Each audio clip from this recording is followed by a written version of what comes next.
42 জন মানুষ আসলে সবাই বলছে যে ভালো প্রোডাকশন ভালো, দাম তো কম প্রোডাকশন বেশি, ডিফারেন্ট ব্যাপার। দাম কে কতটুকু পাবে আর পাবে না এটা ডিপেন্ড করে এলাকা কেন্দ্রিক, আরেকটা হচ্ছে তার নিজের স্কিল কেন্দ্রিক।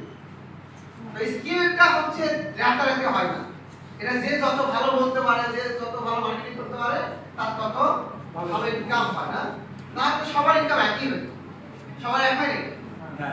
আলাদা আলাদা হয়। তো এটা টোটাল ডিপেন্ড করে নিজের যোগ্যতা, নিজের দক্ষতার উপরে। তো এটা আস্তে আস্তে হয়, একদিনে হয় না। কিন্তু এটুকু প্রুফ আমরা যে উদ্দেশ্যে এসেছি সেইটার সাথে আমরা সবাই একমত যে আমরা কৃষকের জন্য কাজ করতে চাই। কৃষকের জন্য করলে কাজ হবে, নিজের জন্য হবে, সমাজের জন্য হবে, দেশের জন্য হবে। আমরা কোন দল? আমি লিখতে বিএনপি।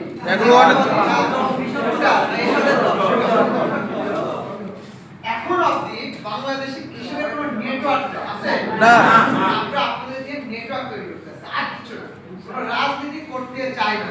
অ্যাট লিস্ট ঠাকুর গায়ে কোনো কৃষক কান্নাকাটি করতেছে টমেটো নিয়ে, এটা জানো না নাকি?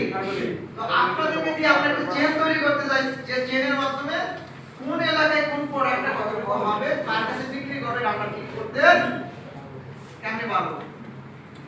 বাংলাদেশে মনে করেন আমার কর্মী, এরকম কর্মী কয়েক লক্ষ আছে, তাই না? ধরে এই কৃষক দলে কয়েক লক্ষ কর্মী আছে, কিন্তু কোনো কর্মীর সাথে যোগাযোগ নেই। তাহলে ব্যাপারটা কেমন হবে?